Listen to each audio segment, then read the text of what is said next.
Okay. All right, we are live. Hey, everybody. Welcome to the Ballistic Missionaries Wrasslin Supplemental. Well, we're missing one of the Ballistic Missionaries today, Dan. He is at his the show that he works for is this weekend. So if any of you are down in Richmond, Virginia tomorrow, stop in at the Raceway and stop in. VA Comic Con's going on. It's a good time. Stop in, say hi to Dan, and check out all the other cool vendors. We have a bunch of friends who are going to be there, comic book dealers. So, yeah, if you're in the area, stop by and say hi to him. I'm sure he'll really appreciate it. So, unfortunately, I'm here by myself today. So, it's going to be a little weird, but I think we can get through this pretty quickly. Pillows.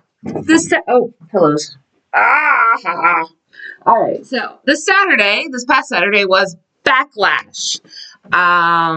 So that was actually pretty fun. I kind of wish that all of the pay-per-views were that long because it was like real tight. It was good stuff. None of this like 12 hours of programming bull. All right. So we got a couple of rumors to go over at first. Experts in the know are predicting that if the draft is going to happen, it could be as early as the end of May or the beginning of June. So that should be something to look out for. It's still, honestly, I think it's still up in the air whether Triple H is actually going to do this or not. No idea. But I don't know. We'll see. Give it a couple weeks. We'll see if this prediction pays off. There's also a rumor that TKO, which is the parent company of, I think, UFC, WWE, and TNA, possibly a couple others, might be ending their relationship with Peacock at the end of 2026 and going back to the classic pay-per-view model. Again, no confirmation on this for sure, but it's something that people have been suggesting. That would suck. It would be a terrible idea. Please don't do this. Seriously. Oh my God. Just an awful, awful idea. This is because I don't want to spend money on the pay-per-views. It's like, I have a Peacock subscription. I'm perfectly happy to watch it on Peacock. Come on, guys. All right. So let's get started with SmackDown last week. I have this out of order because I was trying to be good. Anyway, all right. So LA Knight and Damian Priest are back doing their thing. They started the show backstage. They're opening the episode with a tag match against Fatu and Solo. I have in here, the entrances took up the first 8 minutes. That is not hyperbole.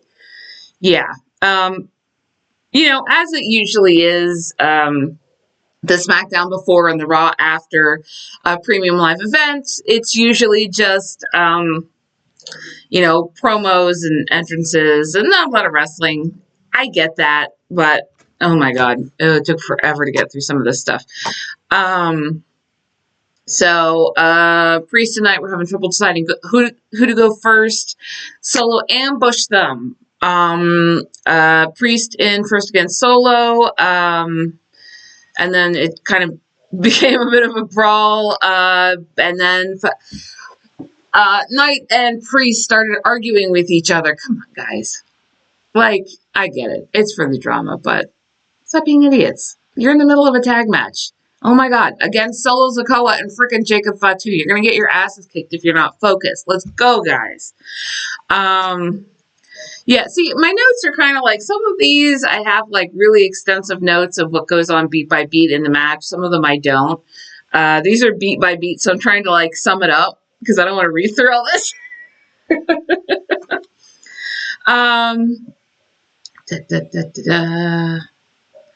Okay, so I'll just read through all this. Fine. Knight takes down Solo. Priest tags himself in without the tag. Goes back against Solo. Dodges Fatu. Gets knocked out of the ring by Solo. Fatu against Priest. He tags Solo back in against Priest. They're doing that trap pinch. Oh, I hate that move. This is something that Andre the Giant used to do to people. It's just his hands were so big, he just like grab people around the top of the trapezius and squeeze. Oh, I hate that. Oh, it makes my shoulders hurt. Mostly because I tend to carry everything in my traps, and they are always like tight and sore. So I feel that one. Oof. Not a fan of that. Priest tried to tag in. Solo dropped him on the floor. Not that I've lost my pace. Where the hell am I? Anyway, so needless to say, Priest and LA Knight didn't work together that well as a tag team. You're shocked. I hear all of you say, yes, I understand that. Really good match altogether, though. Let's see. Starts south of heaven, gets blind tagged by Knight. Solo tags, knocks Knight to Priest, but gets pinned shortly thereafter by Knight. Now, Priest and Knight are fighting. Priest and Knight went after each other. Fatu went after both of them, and he probably could have, fought someone else at the same time.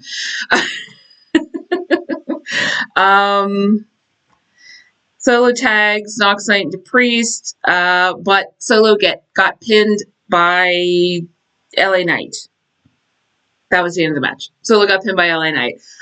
So Priest and Knight win the match, and then they start fighting, and then Fatu started fighting them, and poor Charles Robinson, the ref, is just like, I don't know what to do. He's yelling at people to stop. Everybody's ignoring him.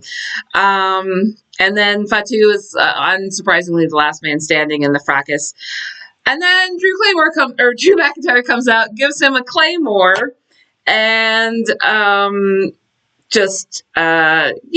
think he's going back for a title run. He picked it up and he posed very majestically with it. It was great. And honestly, like, the crowd started cheering him. They didn't do their CM Punk chants because fuck CM Punk. It was awesome. It's good to see. Drew is awesome. Everybody loved Drew. Come on. All right. So it was a tough match. It was a good way to open. Backstage, R-Truth is cheering for John Cena. He has a very nice sign, and this is from someone who, if you remember our WrestleMania live stream, was trying to make signs. It's not as easy as it looks. His is very nice. Jimmy Uso comes out and says that John Cena sucks, and poor R-Truth, man. But apparently Cena is there, so, eventually he's going to come out and start whining again.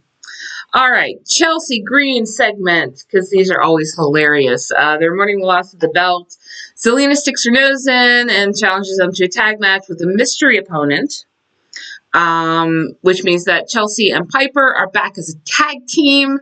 Did not miss a step. They looked excellent out there. But again, with the long-ass entrances. So I have it here. I watched the entrance, went downstairs to switch the laundry, took the shower curtain upstairs, hung it up, debated with myself whether I could get to the next commercial without a bathroom break, and then came downstairs to start typing this before Zelina Vega even came out. Because, oh my God, the entrances last week were just obnoxious. They really were. They took forever. But guess who's her partner? Alexa Bliss! Glad she came back, and then they didn't really have anything to do with her, but okay, I'm glad she's getting in the mix there. Tiny people are good tag teams too. Yeah, Zelina Vega makes Alexa Bliss look tall. And they're in Alexa Bliss's home state, so she got a huge pop from that. It was great. There's a little bit of a repeat of last week's, or the week prior to this, the match with Zelina and Piper, basically Piper just grabbing her and throwing her over the ring, and every now and then Zelina just crawling up on her back like a monkey and trying to strangle her. But it's still good. It's still entertaining. Chelsea misses, gets thrown in the corner and kicked in the face, takes it like a champ every time. Piper comes to stop her, gets tripped and stacked on Chelsea. Zelina does a very cool 619 on both of them. I've never seen that happened. That was really cool. Chelsea tried to headbutt Alexa, but sicked the ref on her when she tried to reciprocate. Not surprising. Slammed her down hard. Tags Piper, who steps in while they pose. Because, of course, you gotta pose. Green was dragging Zelina away from a corner, throws her into Piper. She rolls into the corner and falls just as Chelsea Green tries to bounce into her, tags Piper in. Vega DDTs Piper, if you can believe that, and tags in Alexa. Chelsea tags in too. I gotta say, Alexa Bliss, no ring rust whatsoever. She is fighting really well. She looks excellent. Honestly, this was a great segment. Nothing against Zelina Vega and Piper, Lori. Let's call her Piper. Oh my God. I keep wanting to call her Piper Laurie. Piper Laurie was in Twin Peaks. Piper Niven is a wrestler. But nothing against Zelina and Piper. Both really good. But honestly, like, I want to see Alexa and Chelsea go at it one-on-one. Those two made each other just look stupendous in the ring. It was excellent. Alexa Bliss did a Twisted Bliss into a pin. Piper breaks it up. Piper and Vega lock up, and Bliss helps her. Basically, together they helped flip the shit out of Piper Niven. They get kicked out of the ring. Bliss DDTs Chelsea Green and pins her. Again, just really excellent match. Really tight. Santos Escobar stops Rey Fenix backstage because apparently they're finding stuff for Santos Escobar to do. Phoenix is tired of Santos's crap. He distracts him while Los Garza ambush him and beat him. Security takes them away. Really well-dressed security guards. I think they're just the crew guys from the back. They're all wearing very nicely tailored suits. And somehow Andrade shows up. Okay, Andrade's involved in this. I don't know. Will there be a tag team, a 3-on-3 with Penta and Rey Fenix and Andrade? Honestly, that would be awesome.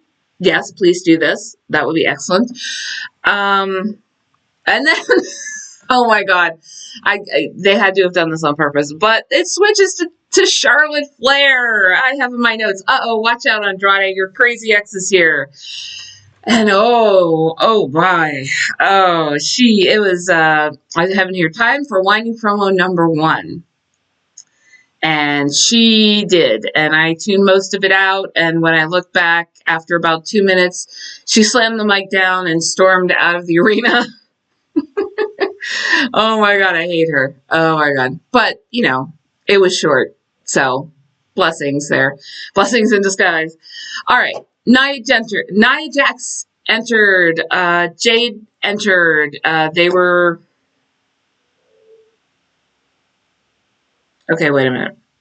Okay, Tiffy is at the commentary desk. Nia Jax and Jade Cargill went up against each other. But before they could, and this is something I've been noticing a lot with WWE. It's been getting on my nerves, especially like the big two, Raw and SmackDown. They keep, excuse me, you just ate a bunch of Triscuits. like handfuls of them. Anyway, so they keep putting commercial breaks in the middle of matches. Like, we have 20 minutes of entrances, but they have to put the commercial breaks in the matches. Like, come on, guys. So that's pretty. So yeah. So I have in here. They went to commercial break before the stupid match started, and then they came back halfway through the match because they aren't short. That was pretty much because there's pretty much a powerhouse match. It was half decent. Jade pump kicked Nia and pins her. Jax kicked out.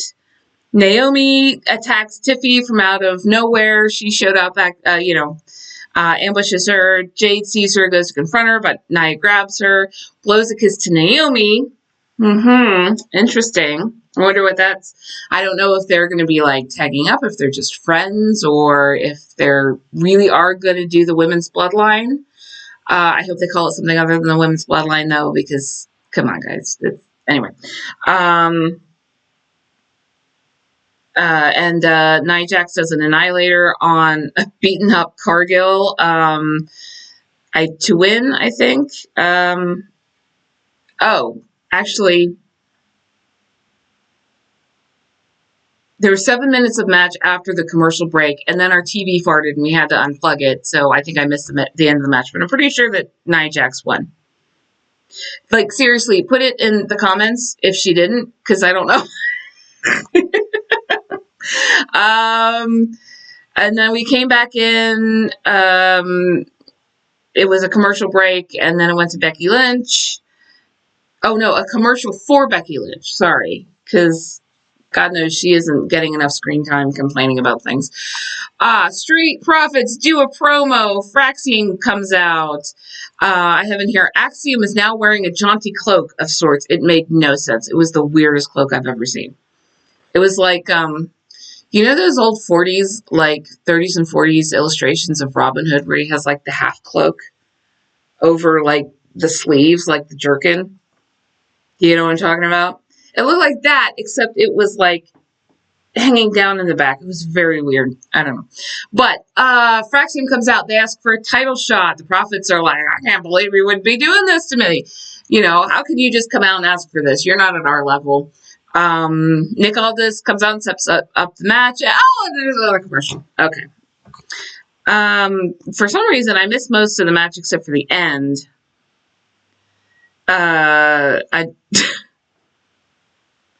From what I saw, it was a good match. And Axiom pinned Montez Ford. Non-title match, of course. It was just for, standing. But now Wrasslin actually is in the position for a real title shot, which is good for them. That's awesome. And you know what? It ended super nice. Everybody was hugging each other, showing a lot of respect. Super big of the Street Profits. Very cool. And something very cool, slightly outside of wrestling, Montez Ford has recently been inducted into the Boys and Girls Club of America Hall of Fame. So good on you, Montez. That is very cool. All right. Aleister Black versus Carmelo Hayes. It was, it says Black has a super cool entrance with the fog and the candelabras. It was very mid-90s low-budget vampire movie, which is a good thing. It was very cool. I liked it. This is literally how I want to enter every room now. Or show up for work, just, coming up from like a hole in the floor. Oh, Sue's here. Gotta sign in. Okay. It says Black has been in charge, but Mello was keeping away from him pretty well, really beautifully. One really cool point, Mello did a corkscrew backflip over the top of Aleister Black to avoid him. It was great. Mello rolled out of the ring. Black moonsaulted off the top ropes to hit him on the floor and hurt himself, unfortunately. They ended up in the timekeeper's area. It was, mostly, it was actually a lot closer than you might think. For Mello, it was not just a squash match. He held his own pretty well, but Aleister Black was definitely in charge of the whole thing.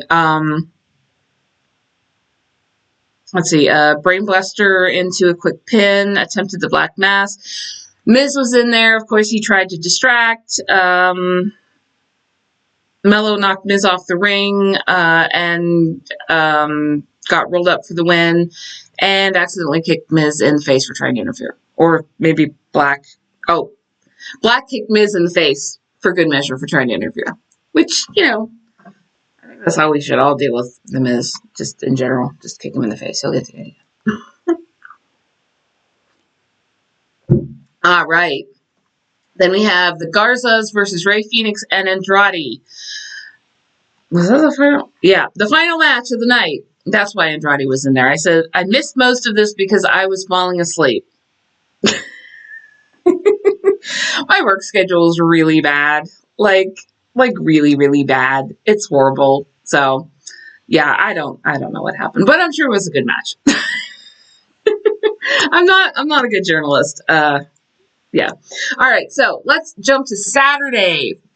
Backlash. I have my very bent little notes here for all of our predictions for all the matches. All right. So first up was the four-way match for the men's U.S. Championship. Drew McIntyre, LA Knight, Damian Priest, and Jacob Fatu. I said it was an amazing match. It was so good. At one point, Priest and Drew took each other out because of a South of Heaven from up on the monitor stands. It was very Dudley Boys, 1998. Excellent. Jeff Cobb is in. I don't know who Jeff Cobb is. Apparently, other people more familiar with the wrestling world know who Jeff Cobb is, but apparently he's working for Solo Sikoa now. And I guess, I don't know if he's signed or not, or if he's just, hanging out, causing mischief. Fatu did not look happy that Cobb showed up and started causing chaos, because, come on, that's his job, right? So Jeff Cobb came in, he grabbed LA Knight, beat the hell out of him. Fatu retained, but with help, and I hate that. It made him look weak. He could have defended it on his own. But to be honest, some of the shit that Drew and Damian were doing was pretty amazing. It was a good match, even with that. It was a pretty good match. All right.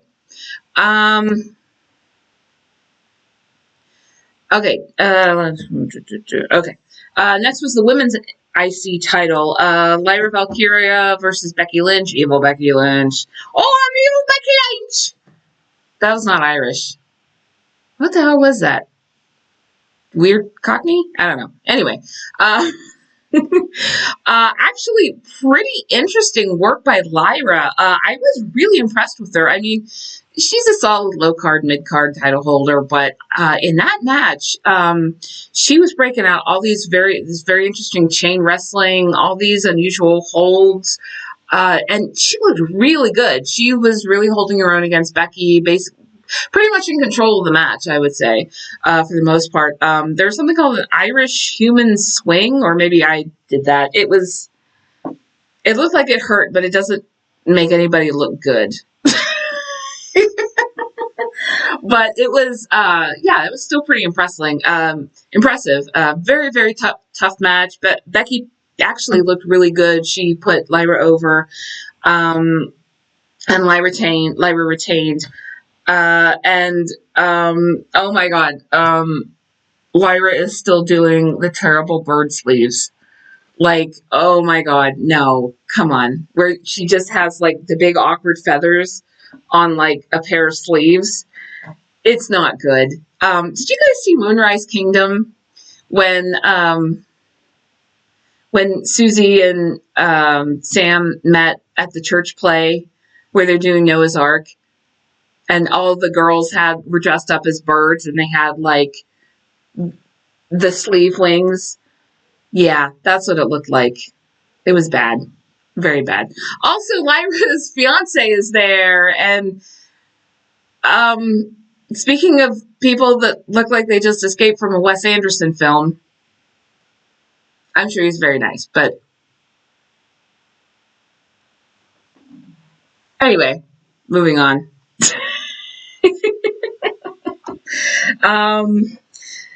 Yeah. Oh, actually, I do not have a pen in here, but Dan got that wrong. Oh, I should be doing our prediction. So, in the first one, we both predicted that Jacob Fatu would retain, and he did. In this one, I predicted that Lyra would retain. Dan predicted that Becky would win, and I won. Suck it, Dan. Ha ha ha ha. Although he does beat me on something else. So we're actually tied in our predictions. All right, number 3, Dom versus Penta. Dom remained. It was a good match. Penta put Dom through some paces there. It was pretty brutal at times. Penta just excellent talent. And Dom, you know, I hopefully you've remembered me praising Dom in the past. That kid he has improved so much. And you know, this match was no exception. He keeps learning, he keeps working, and yeah, like, so if you never thought you'd see Dom in a truly brutal match, this one was pretty brutal at times. Yeah. Carlito tried to distract the ref. Well, I call him Chupa Chups, like the lollipop brand. It's JD McDonough because he has a huge head and a weird tiny little stick body. So Chupa Chups. And Balor came up after Penta. Balor went for a chair. He got caught, and the ref tried to throw them out. But Penta did a flip over the ref. Beautiful flip. And onto Carly and JD, Chupa Chups. And it was a good match until Chad Gable came back. I know if Dan were here, he'd be like, no, it's Latte Americano or whatever the hell his name is. It's Chad Gable. And he headbutted Penta to knock him out so Dom could pin him. So again, you know, Dom could have done it himself, but they had to bring in the distractions and screw around and stuff. You know, I don't know. It didn't make Dom, like, you know, Dom's gonna Dom. He's gonna be what he is. I don't think that at this point it's capable for them to make him look weak or make him look strong with booking. He's just gonna be Dom, you know. I think that he would have been fine to finish it on his own. So I don't think this really ruined the ending as much as the U.S. Championship match did. With the interference, it didn't make Dom look as weak, but I get tired of it, honestly. All right, so let's see. We both predicted that Dom would retain, and we were both right. Go Dom. All right. So now we get to what I assumed would be the giant pile of dinosaur shit leaked into the ring. Pat McAfee versus Gunter. It wasn't actually that bad. It was pretty stupid. It shouldn't have happened. They should not have made Gunter do this. It is so beneath him. Apparently Pat McAfee was on NXT for a while. I didn't know that. I thought he was just a punter who decided he was going to commentate wrestling. Okay. He actually pulled off a moonsault, which is more than I think I've ever seen him pull off in any time he's been in the ring, which I think since I've started watching again, I think I can count on one hand. Yeah, I don't know. It was fine. God, why couldn't they have used The Miz instead of Gunter? Oh my God. But it was pretty brutal at times. Gunter, you know, you could tell he held back a little bit, but not as much as you'd think. And they didn't make him look weak. Gunter won at the end. Said Michael Cole came up to the ring. He started yelling and pounding on the mat, trying to, you know, build up McAfee. Gunter grabbed him and pulled him into the ring at one point. He tried to powerbomb him. And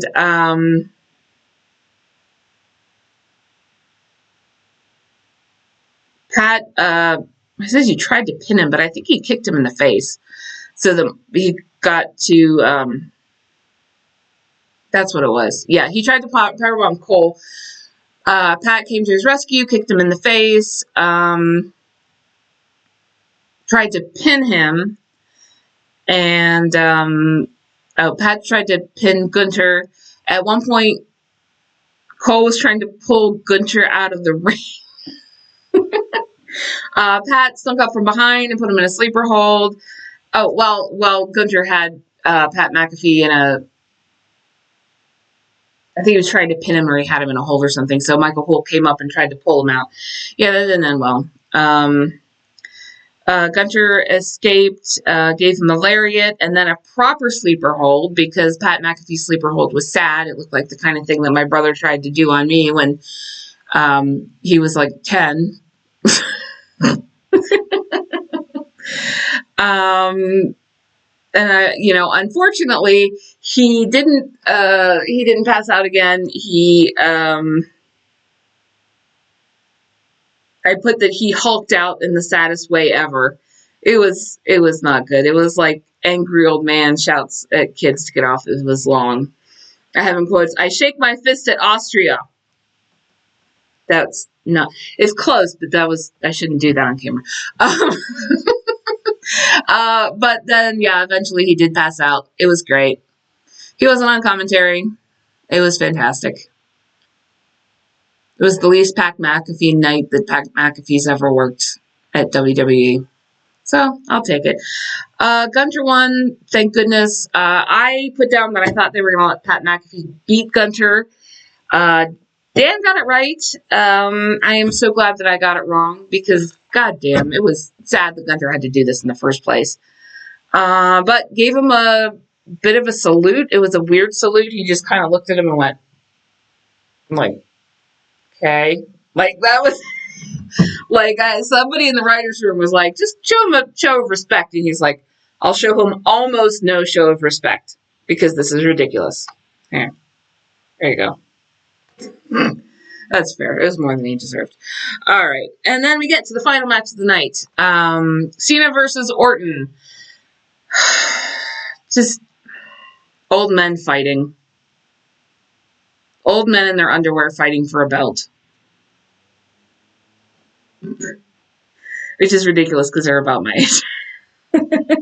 God, Cena's lost so much weight. And like a lot of muscle tone. I don't know if it's for a movie. I know, but he looks like unhealthy, Cena just left the ring and was wandering around the aisles for a while. Like he has dementia. And Orton had to grab him and lead him back into the ring before he went out into traffic. Let's see. Cena's got him on the rope and is punching down. It's always sad when the senile patients are combative to their handlers. And I wrote, Johnny wants a piggyback ride. It's so cute when the elderly have their second childhoods. Yeah, it was not that great of a match. And poor Chad Patton, the ref. Oh my God, that dude got the crap beat out of him. Like a couple of times. Chad went into the ring post. Eddie Orango came out eventually. It took him like 10 minutes to come out. And then he got knocked down too. And then Nick Aldis and a bunch of random guys in suits came out to the ring. They all got RKO'd. Cena gave Orton a low blow and smashes his head into the title. And then, look, Chad Patton is alive and Cena won. It was dumb. I mean, okay. So we both had that Cena was going to win. Come on. All right. So Cena, Orton, not great. Gunter, Pat McAfee, not great. The other three matches were really good, really enjoyable, really tough. And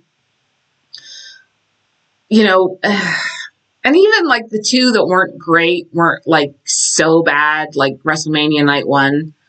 So I'll give it a B. I'll give it a B. It's a solid B. Yeah. That's just how good the good matches were. So if you haven't gotten a chance to watch it, go watch it. It's worth your time. Yeah, like I said, it's five matches, lots and lots of entrances, but pretty tight schedule. You gotta give me credit for that. All right, and then we jump to Monday Night Raw. I'm gonna just scroll down. All right, CM Punk opens the show. Of course he does. He wasn't on Backlash, but he has to come out and complain because it's CM Punk. And he's pissed. Seriously, so what? Who the fuck cares? He's also body shaming Paul Heyman. That's not cool, dude. Like, you look like someone dug you up after a month of being dead most of the time, and your hair dye is ridiculous, okay? See? Body shaming hurts. Heyman came out to face him. He got threatened. So Seth and Braun Breaker showed up to back him up. Seth called Punk selfish and egotistical, and he got booed. And quite frankly, if I have to be a heel to agree that Seth Rollins was right about CM Punk, that he is in fact Selfish and egotistical. Then call me a heel because he's a little bitch. And Seth goes on to say he's always playing the victim. It's also very accurate. Yeah. Breaker runs into the ring to beat up Punk. He takes down Rollins, but Breaker grabs him. Sammy and Jay come out to foil their plans, chase him out of the ring. And later on in the show, backstage, Braun Breaker jumped Jey Uso. No word on where that's going, so we'll see. I'm like, what is going on with Braun Breaker's spray tan? He's so orange. It's not good. He's getting into like Trump levels of bad spray tan. Come on, Braun. All right. Up next, Penta versus Gable. The latte, the Americano, whatever I don't know. Penta came out, and then he went to commercial. Then Pat McAfee showed up for some reason during the entrances. Penta was just standing there in the ring, and Pat McAfee showed up. I don't know. And it was exactly 23 minutes into the show. Apparently he could not make it 23 minutes earlier because he was getting checked out by medical. Are they not? When did they get there? Could you do this the night before? Oh my God, I don't care. And then Chad Gable didn't even get an entrance. He just showed up in the ring while all of this crap was going with Pat McAfee. Like, okay, whatever. So the gimmick is still going on. The Chad Gable's Lucha gimmick is still going on. Still going on, and it's stupid, and it needs to be over because it's dumb. Really excellent match, though. I mean, how could it not be with those two? At one point, Gable tried to take off Penta's mask, which is not cool, dude. It's very not cool. And, Penta is good, but Chad Gable was really on his game, and he made Penta look so good. He made him look like a fucking $1 million. It was really good. Penta won. And then they did another overview of McAfee Gunter. And somehow Pat McAfee thinks that he won, even though he fell asleep and Gunter won. But, there was some oxygen lost there, and Pat McAfee is an idiot in general. So, I also made a paint version of him, MS Paint, with big buggy eyes and buck teeth saying, I lick my own butthole. It's pretty funny. You should look me up on social media. I have it up there. All right, actual matches. War Raiders versus the Creeds. It was really, really tight match. The Creeds look really good. Even they don't seem to wrestle very much, but those are some talented kids, man. They look great. At one point, they were double teaming Eric in the corner. Ivar got tagged in and got superplexed off of the top rope by the Creeds, both of the Creeds. Oh no, one of the Creeds. Still, goddamn. Both of the War Raiders ended up in the ring. Everybody ended up down because they all kind of just, and honestly, like, they all kind of started dragging ass, like, because it was a tough match. And at one point, like, about 2/3 of the way through, they were just kind of like huffing and puffing a little bit. I was like, damn, guys. And that's the Creeds, too. That's not just the War Raiders. They were all really giving it their all. And it was apparently very tiring. The Creeds managed to catch Ivar together after a backflip on them. That was, yeah. Oh, and New Day were on commentary. At one point, Xavier Woods got up and got in Eric's face. Ivar got back on top of the ropes, and Kofi jumped up, knocked the wind out of him, and the Creeds pinned him while he was out of it. And then the New Day went running back into the back. I keep forgetting that the New Day are currently the tag champs. Yeah, that's not good. Yeah, it's not great. All right, so after Raw went off the air the week before. Logan Paul, the little twat that he is, showed up and jumped Jey Uso after his successful title defense. So they're going up against each other at Saturday night's main event at the end of the month, Memorial Day weekend. If nothing else, it's got a great title theme. Let's see. Oh, Jay came down for a promo eventually after like 10 minutes of yeeting. They stopped it. They ran out of yeeting. And then they started over again. Just wasting time. So didn't really say much because Gunther showed up looking very proud of himself. But, he knocked out Pat McAfee. So, maybe tone it down a little bit, buddy. And he came out to interrupt. So it looks like after Jay and Logan Paul square off at, I almost said Money in the Bank, Saturday night's main event at the end of the month, June 9th, Money in the Bank, winner gets Gunther. Which is a little weird because Jay's the one with the belt. So usually it goes the other way around. Anyway, all right. After that, Finn Balor, or as he is known in his entrance, Fnubler, versus AJ Styles. Oh, okay. There were 2 commercial breaks in this one. Yeah, you can tell they, don't give a shit. But, oh my God, it was a beautiful, beautiful match. Beautiful technical match. Really excellently done. They looked amazing. The audience was not super into it, unsurprisingly. But it was an excellent match. It might have been the match of the night, honestly. Just for the wonderful technical proficiency of both people. Chupa Chups briefly interfered, but didn't do much. And then later on in the match, Carlito and JD both tried to interfere, but again, didn't do much. And then Penta showed up and destroyed the melee. One lady kept randomly yelling during the match. I don't know, she was super into it, but nobody else was. And Becky Lynch came out to speak again.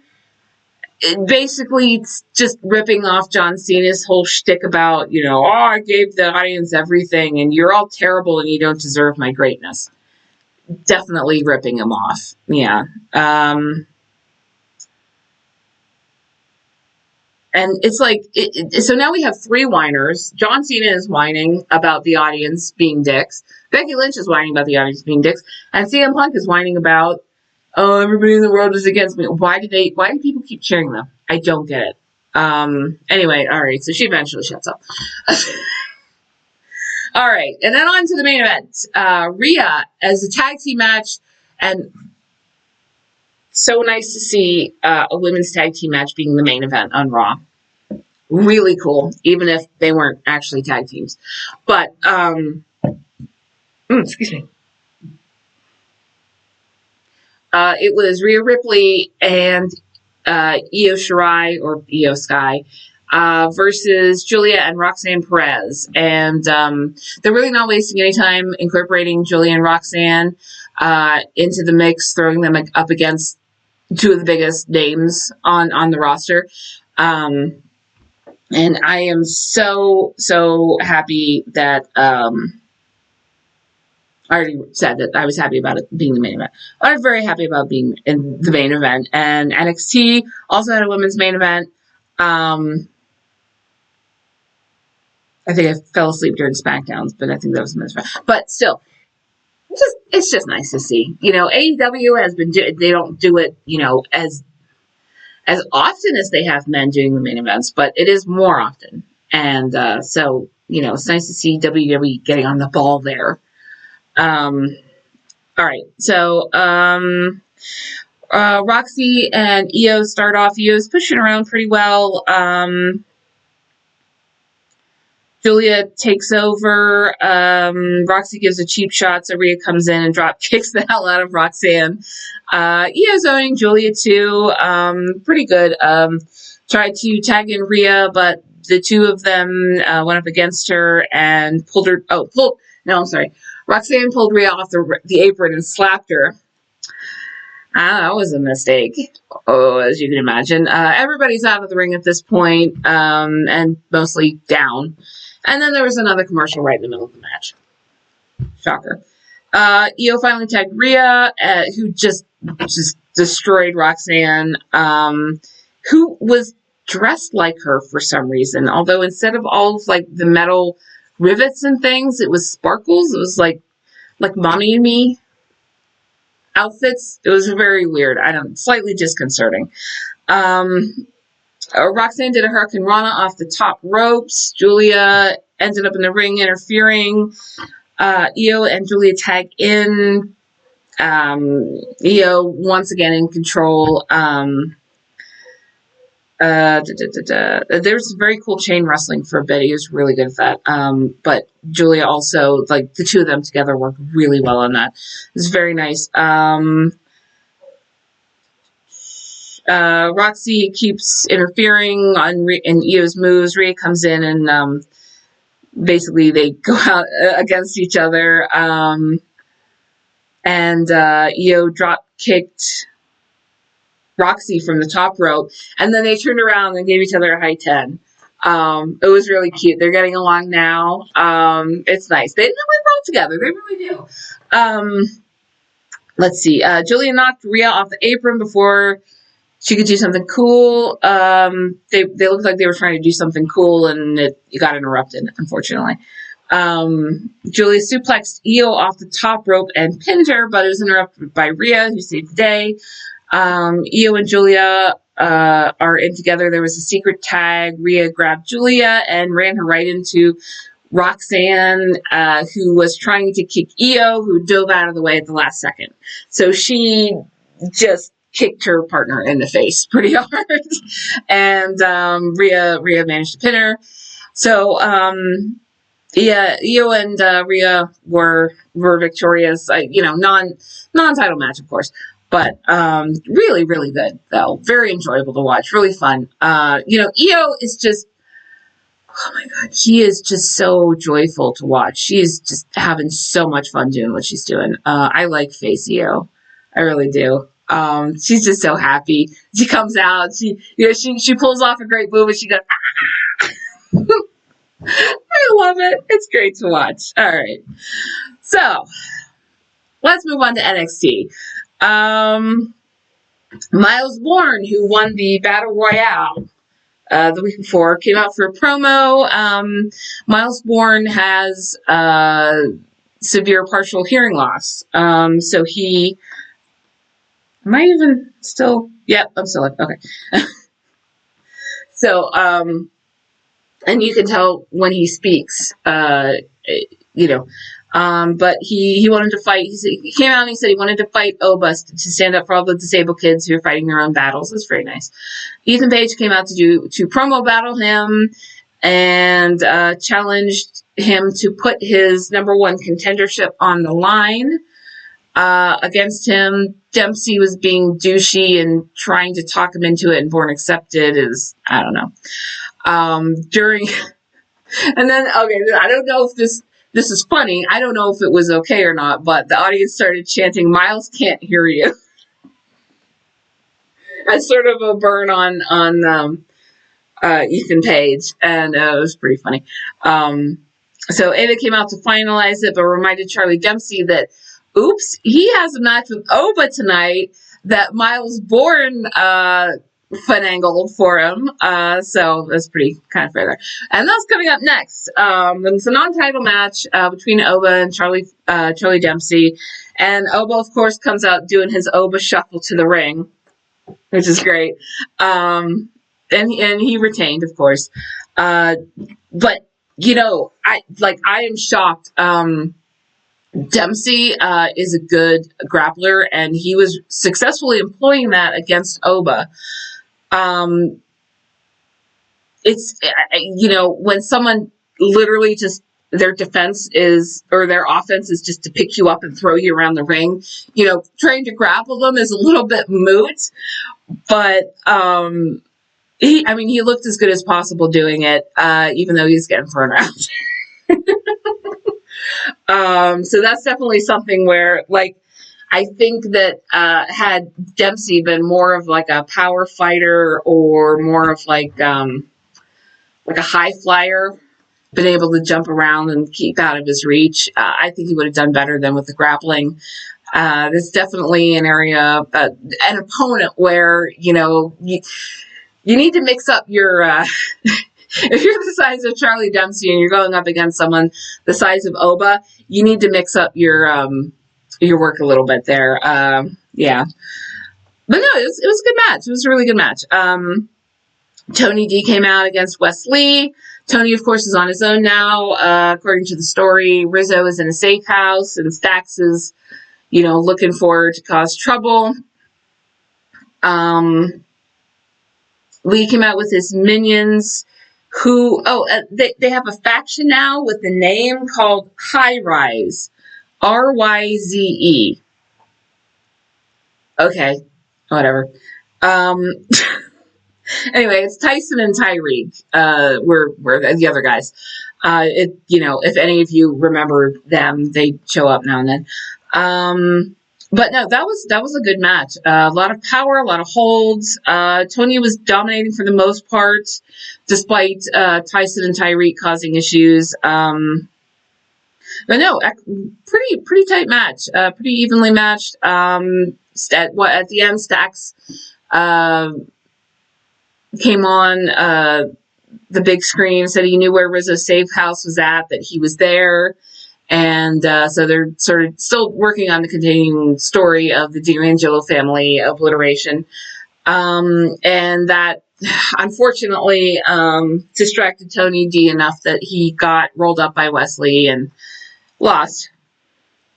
So, and then, let's see. So Tony, after this, he runs out of the arena, gets in the car, tries to get to the safe house to find Riz, and by the end of the episode, gets jumped in the dark by Stax, and so they kind of just left that there. So I guess we'll see next week what's going on with that. All right. Stephanie Vaquer does a promo about Jordan Grace. Fatal influence, but technically only JC Jane and Fallon Henley, and not Jasmine Nix. I don't know where Jasmine Nix is. I don't know if she still has a job, or if they let go for 2, or if they sent her to a different brand, or I don't know. Honestly, she was terrible. She barely wrestled when she did. She was laughable. So they interrupt for some dumb reason. I don't know. They're infighting. Fallon Henley and JC Jane are fighting against each other. Jordan Grace comes out to defend herself. It was a really boring promo. Oh my god. The audience was super bored. They were just shouting random things. Like nobody was paying attention. Apparently backstage, according to Bubba Ray Dudley and The Undertaker, there's a finals match in LFG, the winner of which will get an NXT contract. I don't know who these people are, but good for them. All right, Miles Bourne versus Ethan Page. Bourne wins. Really, really tough match, though. A lot of good back and forth. No one was really in control of that one. Honestly, they made each other look really good, which shows, like, where's Miles Bourne been hiding? If he can go toe-to-toe with Ethan Page and they can make each other look that good, where the hell has he been? But, Page definitely put Bourne through his paces. It was tough. But, he looked good, and I think he's got a big future as long as Charlie Dempsey doesn't try to take it from him. Though he might also be a philanderer, and that kind of sucks. But that's unverified, but it's still kind of gross. It's not good. Don't be that person. Ashante the Adonis shows up. I don't know why he still has a job. I genuinely don't. He and Javon Evans are fighting to be the next contender for Ricky Saints. Ashante the Adonis is actually wrestling. I don't know. I guess they just needed someone to step in there, and they're like, "Oh, hey, look, take this guy." All right, I don't care. It doesn't matter. All right, Thea Hale v. Tatum Paxley. Honestly, I feel bad for Tatum Paxley. Shotzi is gone now. Gigi Dolan's is gone. She's kind of on her own. They were building up a cool little weirdo faction there for them, and now it's just her, and they're kind of trying to reinvent her, I think, a little bit. But yeah, Thea Hale, also not doing great in the reinvention, because now they're sticking her with Carmen Petrovic, who is just boring and not that good of a wrestler. And boring. Did I say boring? She's also boring. Thea should do better than that. Thea's very interesting. But yeah, Thea kind of owned that match. Granted, she's got a lot more in-ring experience than Tatum Paxley. Tatum managed to hurt her arm, but is actually standing up against Thea pretty well, surprisingly. I have written in here, Thea is a tiny coke-fueled tornado, and it's hard to keep her down. But yeah, Tatum actually held her own pretty well in that, and came up with a couple of really interesting moves that I don't remember seeing before. And even some of the commentating staff was like, I don't remember seeing that before. Good on her. Like, experimenting with some stuff. That's cool. And then, so it's a DQ because Tatum went crazy and tried to poke out Thea Hale's eye. Okay. I guess I haven't reinvented her that much. But, yeah, I don't know where they're going with Tatum Paxley. Like, she was kind of poking around when she first came over by herself, and then they paired her up with Wendy Chu. Then they got rid of Wendy Chu, and then she didn't really do anything. And then they paired her with Gigi Dolan's, and they did nothing with the two of them. And then they paired both of them up with Shotzi, and did almost nothing with the three of them. And then the other two they got rid of. And I'm glad to see Tatum is out here. I'm glad to see they're giving her a chance to see what she can do. So far, so good. I don't want to see them bury her and then just let her go too. Just not, kick her out of the company without really giving her a chance. So I'm glad to see that she's, Thea Hale's sort of comeback tour is coinciding with her, look at me, I'm a solo wrestler now, let me show people what I can do kind of thing. It's good. It was good. It was a good match.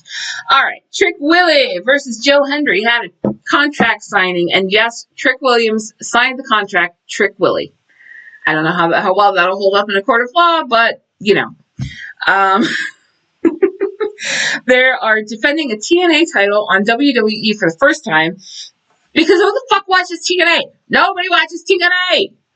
So they have to do the TNA on the WWE. I don't know. All right. To be honest, this is the most I've ever heard Joe Hendry speak, and he got really dark. Like,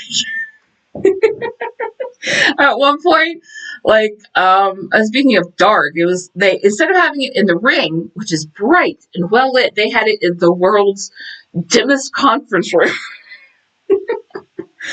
I don't know. It's not a good choice. But next, Josh Briggs is upset that Inamura is gone. I liked Inamura. I wish they would have kept him and gotten rid of Briggs, because Briggs kind of sucks, and Inamura was pretty cool. He's a good wrestler. All right, main event. Also a women's match. Jordan Grace and Stephanie Vicaire versus Fatal Influence, the members who are still definitely have jobs. Again, I don't know about Jasmine Nix. I haven't heard anything, but she's not there, so I don't know. And of course, Vicaire and Grace won. I kind of tuned out for most of this. JC Jane is good. She's a good wrestler. They have never given her a solo shot, and I think she needs one. Fallon Henley is a terrible wrestler. Vicaire did her best to make her look good, but she's subpar, and I would love to see JC Jane get a solo run. And if they're going to break up Fatal Influence, hopefully that's what they do. I think she'll be great at it. I'd like to see her hold the title too. It'd be excellent. It was a fine match. It was okay. I don't know. I couldn't get into it, but it was fine. Not surprisingly, Jordan Grace and Stephanie Vicaire won. All right. And then obviously there was no AEW Collusion this week because they had two collision. AEW Collusion. AEW Collision. There were two collisions last week and a Dynamite because Backlash was going on Saturday, so they moved last Saturday's Collision to Thursday. So all we had was Beach Break on Wednesday, Dynamite Beach Break. What? Yeah, because Saturday is going to be Collision Beach Break, the other half of the Beach Break. They broke the Beach Break up into two. All right. Oh man, the video feed was all messed up. It kept going picture in picture, in and out, and it was a mess. I think someone fell asleep at the control board. But okay. Opening the match, Will Ospreay and Adam Page together tag teaming against Josh Alexander and Konosuke Takeshita of the Don Callis family.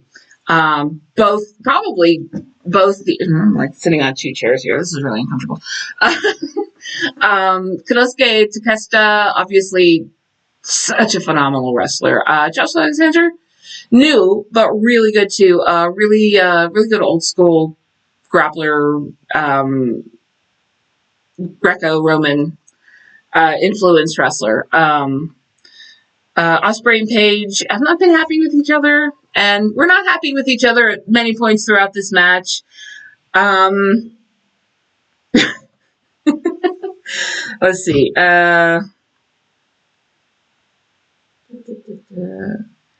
Josh Alexander got pinned by Adam Page, but the rest of the Callis family came in and went after Ospreay. All right, it's 5. I'm starting to lose my voice here, so I'm gonna just kind of power through the rest of this. Up next, Ricochet versus Zach Gowen.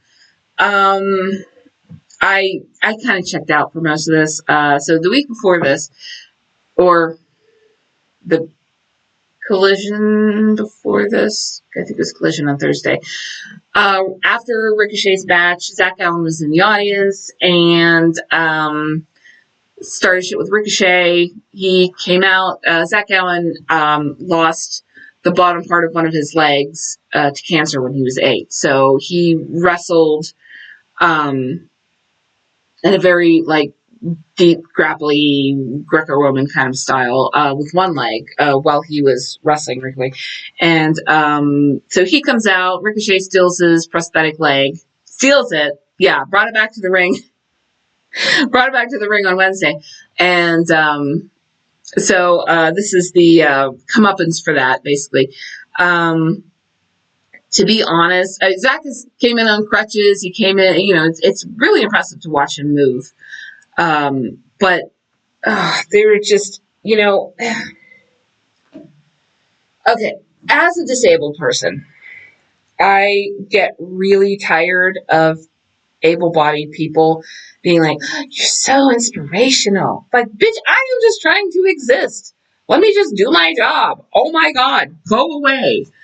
So there was a lot of disabled inspiration porn going on. I checked out for most of it. I hate that shit. I really do. The dude is a wrestler. Okay, he's missing half a leg. That doesn't make, he's still a good wrestler. He's still good at his job. That doesn't make him better than anyone else or less than anyone else. It doesn't make him inspirational. He's just a dude who happens to be slightly disabled. Okay? Well, more than slightly disabled. He's disabled. There's no real, qualifying that. But, so yeah, I checked out for a lot of the match because it was disabled inspiration porn.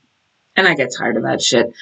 Gowen won, of course. It was dumb and pointless. Of course he was going to win. Mark Briscoe came out. I guess they're trying to set something up with Mark Briscoe and Ricochet. It was a pretty good match. That was about it. Okay, MJF is back. They're still doing the is MJF going to be a member of the Heart Syndicate storyline, and it needs to end. Oh my God. This has been drawn out about as much as Chad Gable is a luchador. Okay, because Bobby Lashley had to give his final answer in the ring. Of course, he gave him a thumbs up. He's going to join them in the ring after their match. Everybody thinks, oh, it's going to be, they're going to do something to them. All right, so Hurt Syndicate is up against Top Flight. If you remember the week before this, Top Flight came out for a squash match and ended up getting squashed by MJF in the process. So they came out and got squashed today. Yeah, pretty much. And then Bobby Lashley was holding one of them in the Hurt Lock after the match was over.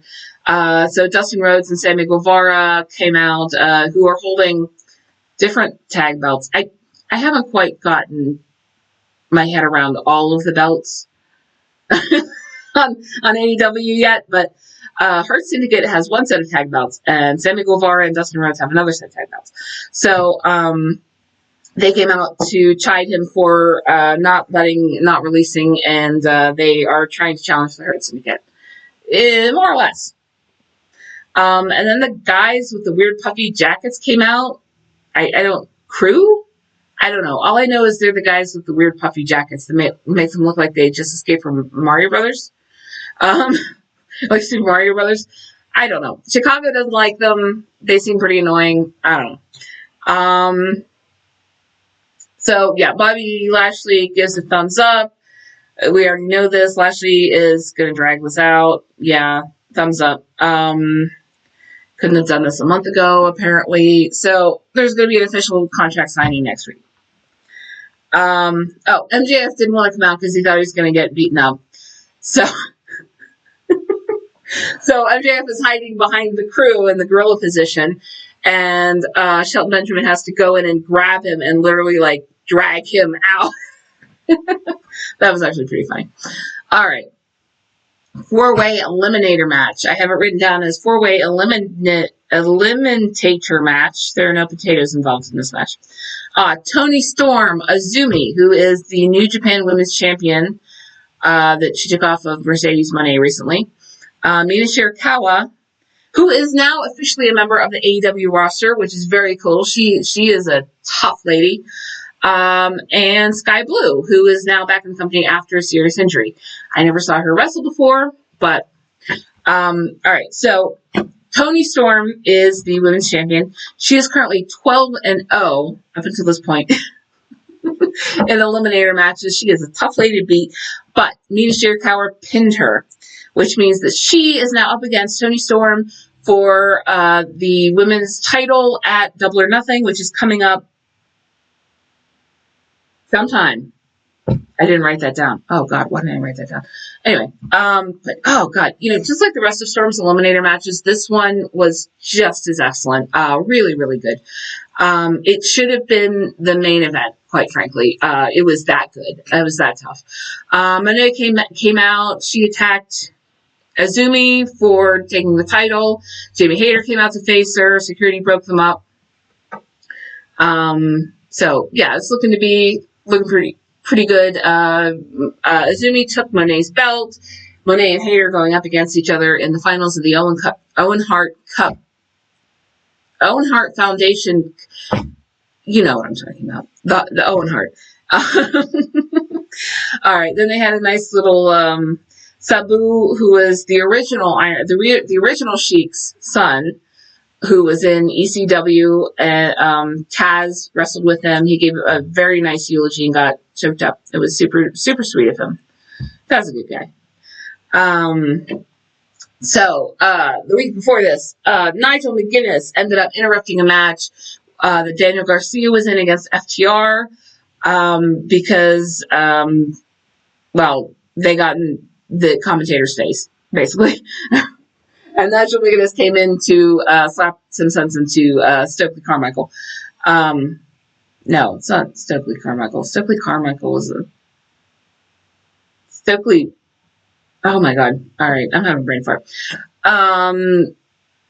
So Daniel Garcia actually wants to tag up with McGuinness against FTR.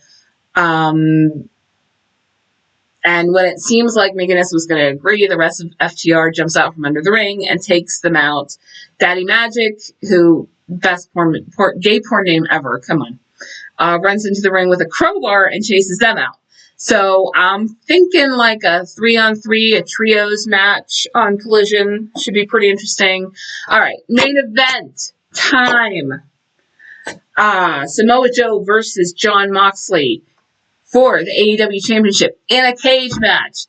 Moxley retained, unfortunately, but fuck, it was good. It was bloody. Not as brutal as I thought it was going to be, especially considering that, like, the last match that I saw that had Jon Moxley in it, he got a spiked bat stuck in his back. It's really bad. Yeah, it was really good. All right, so then the rest of the Death Riders came in. Willow Nightingale and Powerhouse Hobbs are outside trying to keep them from interfering. Gabe Kidd and Hoodie passed Moxley a briefcase. Excuse me. His briefcase that supposedly has his belt in it, and he cracked Joe on the head and pinned him. The Young Bucks finally showed up, and Kenny Omega, and Kazuchika Okada. And the Young Bucks trapped a bunch of people, Jon Moxley and Joe and the Death Riders, in the cage with them. Yeah, and beat on them. Swerve comes out, climbs into the cage. Matthew of the Young Bucks freaks out and opens the cage, and they take off. So there's going to be... Swerve challenges everyone in and out of the ring to a match of Double or Nothing. That should be a hell of a fucking match. All right. So I'm tired of talking. That's been wrestling this week. All right. Hopefully we'll see you guys on Monday for our regular show, and see you back here on Friday for our Wrasslin Supplemental. All right. Have a good weekend, everybody. We'll see you next time.